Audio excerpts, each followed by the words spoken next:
Bonjour à toutes et à tous, je suis très heureux de vous retrouver aujourd'hui les amis pour vous parler de Francisco Trincao en compagnie de mon ami Loguito. Après son match face à Santa Clara ce vendredi, on s'est dit que ce serait une bonne idée de vous parler de ce joueur qui, je vous rappelle, pour ceux qui ne le savent pas, a déjà signé au FC Barcelone et sera un joueur officiel du Barça à compter du 1er juillet 2020, donc sous peu. Alors moi, il y a une chose qui m'a particulièrement frappé lors de la signature de Trincao au Barça, c'est la clause libératoire du joueur. C'est la troisième clause la plus élevée du club juste derrière Messi et Griezmann. Elle s'élève à 500 millions d'euros et on sent par là la volonté du club à surprotéger le joueur. Alors, est-ce que l'engouement autour de ce joueur est justifié? C'est un peu la question à laquelle on va essayer de répondre dans cette vidéo avec Loguito. À la fin de cette vidéo, on vous livrera nos avis personnels sur ce joueur. Est-ce une bonne idée de l'avoir signé ou pas? Écoutez, c'est parti.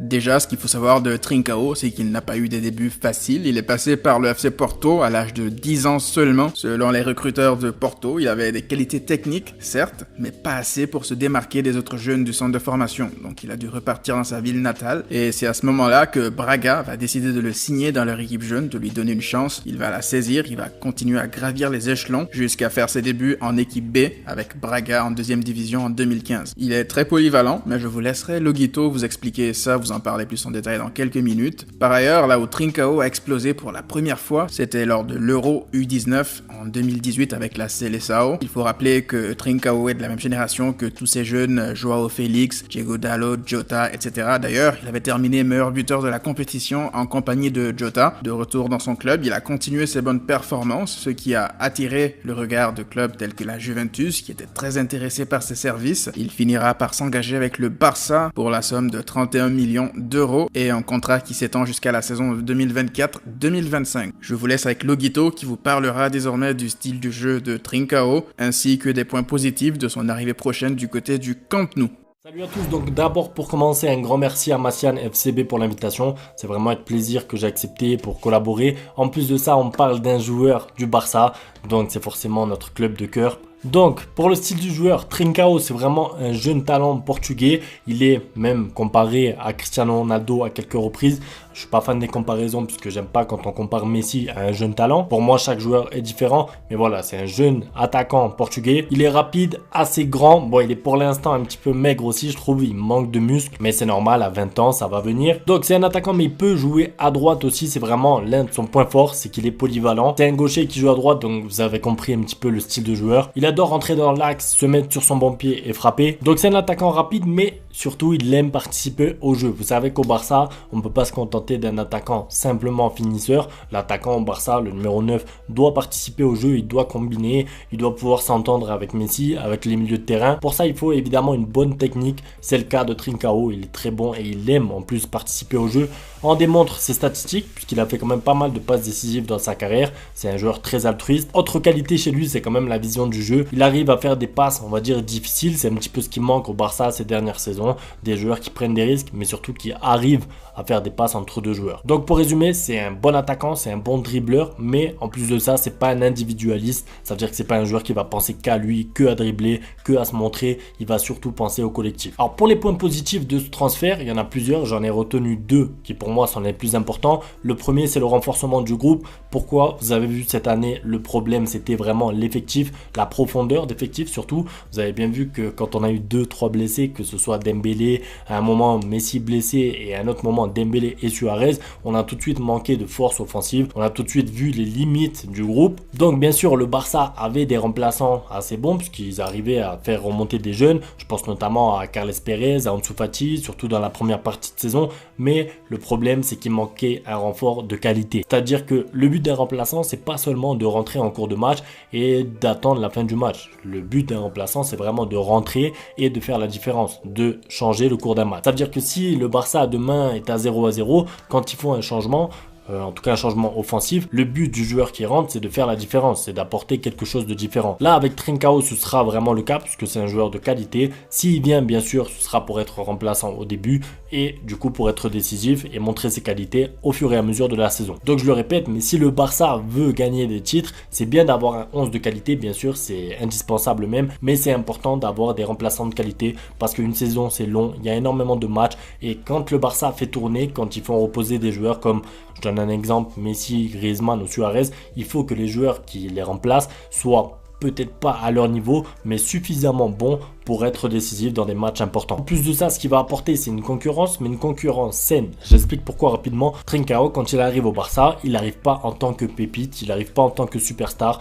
Il n'a pas coûté 130 millions, donc ce sera ni un Dembélé, ni un Coutinho. Il n'y aura pas une pression derrière l'entraîneur pour le mettre titulaire, ce qui fait que le joueur pourra commencer tranquillement, en remplaçant sans pression et monter un petit peu en puissance au fil de la saison. Ça apporte quoi? Une concurrence, mais surtout une concurrence saine. Ça veut dire que Suarez sait qu'il est titulaire. Les joueurs qui sont au Barça depuis des années savent qu'ils seront devant dans la hiérarchie. Ils le savent, d'accord, mais ils savent aussi qu'il y a un jeune talent qui arrive, un jeune qui veut jouer, un jeune qui va tout donner. Et ça, c'est vraiment bien parce que ça motivera d'un côté les joueurs déjà titulaires à rester au top niveau s'ils veulent rester titulaires. De l'autre côté, on aura les jeunes comme Trincao et Ansu Fati qui donneront tout à l'entraînement, mais surtout en match. C'est-à-dire que si on leur donne 10, 15, 20 minutes de jeu, ils donneront tout pour être performants et pour avoir plus de temps de jeu. Autre point positif pour sa signature, je trouve que c'est son prix. Il a coûté 31 millions d'euros. Quand on regarde un petit peu maintenant le marché des transferts, on se rend compte que tous les jeunes joueurs, toutes les pépites, elles sont minimum à 40, 50, 60, voire même 80 millions pour certains joueurs. Là, on a un joueur abordable. 31 millions, c'est pas très cher. Ça fait quand même plaisir pour une fois que le Barça investit dans un joueur maintenant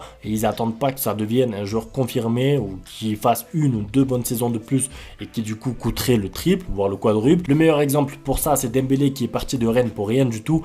Quelques mois plus tard, il a coûté 130 millions d'euros au Barça. Pourquoi? Parce qu'il est passé par Dortmund. Donc là, pour une fois, le Barça anticipe. Ils prennent le risque. Bien sûr, c'est pas sûr que ça marche. Mais comme l'a dit Abidal, je reprends un petit peu ses mots, même si je suis pas fan à la base de Abidal. S'il reste 10 ans, c'est pas cher. D'un autre côté, admettons que le joueur ne confirme pas, qu'il n'arrive pas à s'adapter au Barça et au championnat espagnol, ce qui est tout à fait possible. On peut facilement imaginer que le Barça ne le laissera pas partir pour moins de 20 millions d'euros. Aucun joueur part du Barça pour moins de 20 millions d'euros. Donc normalement, il n'y aura pas une grosse perte sur le joueur et il y a tout à y gagner. Pour être honnête avec vous, il m'a été très difficile de renommer cette section point négatif parce que vu l'effectif du Barça, ça serait une hérésie de voir la signature d'un ailier tel que Trincao comme quelque chose de négatif. Néanmoins, j'ai des questionnements, j'ai des zones d'ombre par rapport à son arrivée. Mes réserves vis-à-vis de cette signature portent sur deux thèmes en particulier. Tout d'abord, son poste. Alors certes, Trincao est un joueur assez polyvalent qui peut évoluer à gauche et même dans un poste de faux numéro 9 ou attaquant de soutien. Cependant, son meilleur poste à mon sens reste sur l'aile droite. Et officiellement, en tout cas numériquement, au Barça, ce poste est occupé par Lionel Messi. Est-ce que le Barça continuera à jouer en 4-3-3 avec Messi, un attaquant axial, en l'occurrence Suarez, et un ailier gauche qui ne devrait pas à mon sens être Trincao parce que le faire jouer là ça serait du gaspillage, ou alors on peut prendre l'hypothèse selon laquelle Lionel Messi se reposerait pour donner plus de temps de jeu à Trincao. Je vous rappelle que Messi vient quand même d'avoir ses 33 ans, je ne pense pas qu'il pourra jouer autant de matchs que par le passé. Est-ce que le Barça changera de formation, par exemple un 3-4-3, un 3-5-2 afin d'intégrer un ailier droit et un ailier gauche et plus rapprocher Messi dans l'axe et le faire éventuellement jouer avec Trincao?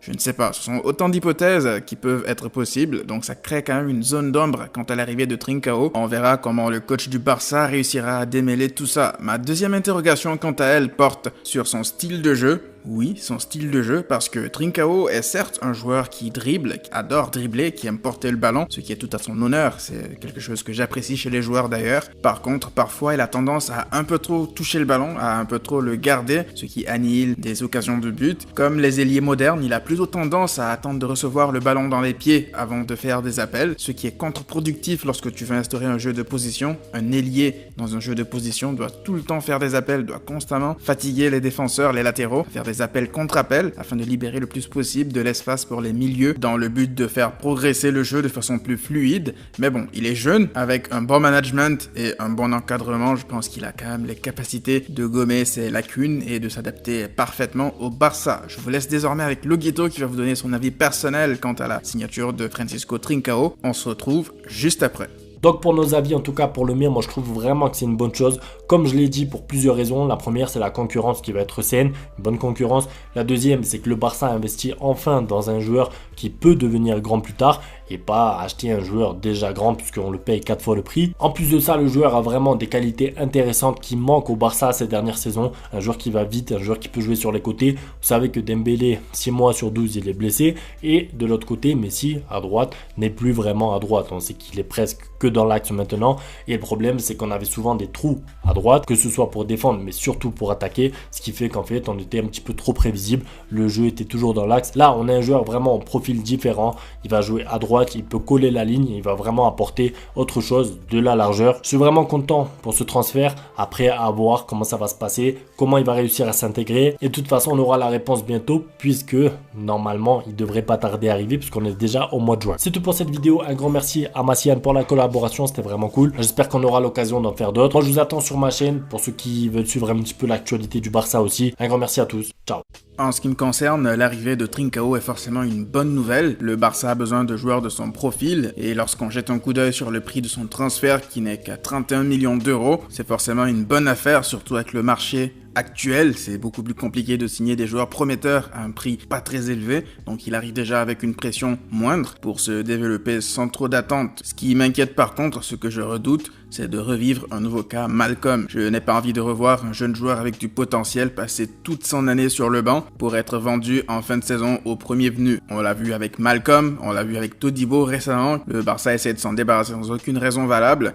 Donc voilà, c'est tout ce qui m'inquiète, mais le joueur en tant que tel, j'ai confiance en lui, je vois qu'il a du potentiel, il a des qualités qui peuvent s'avérer être utiles, donc let's wait and see. Avant de terminer cette vidéo, je tiens à remercier Loguito. Ça a été une nouvelle fois un plaisir d'avoir travaillé avec lui pour une vidéo. Pour ceux qui ne le savent pas, on avait déjà fait une vidéo sur Dani Olmo sur sa chaîne, donc je vous invite fortement à aller vous abonner à Loguito pour ceux qui ne le connaissent pas, même si je sais que la grande majorité d'entre vous le connaissent, et je tiens par la même occasion à remercier publiquement Loguito. Il a été super important pour le développement de cette chaîne, il m'a donné énormément de conseils alors qu'il aurait pu ne pas le faire, il m'a beaucoup aidé à mes débuts, et croyez-moi, c'est pas tout le monde qui est comme ça dans ce milieu. Alors vous, dites-moi dans les commentaires qu'est-ce que vous pensez de Trincao, de sa signature au Barça, quelles sont les attentes que vous avez de ce joueur. Dites-le moi en section commentaires, comme vous le savez, je lis tous vos commentaires. Le Barça sera de retour la semaine prochaine, je vous sortirai une vidéo d'avant-match de la rencontre face à Majorque, et comme vous le savez, d'ici là, prenez tous soin de vous, et à très vite.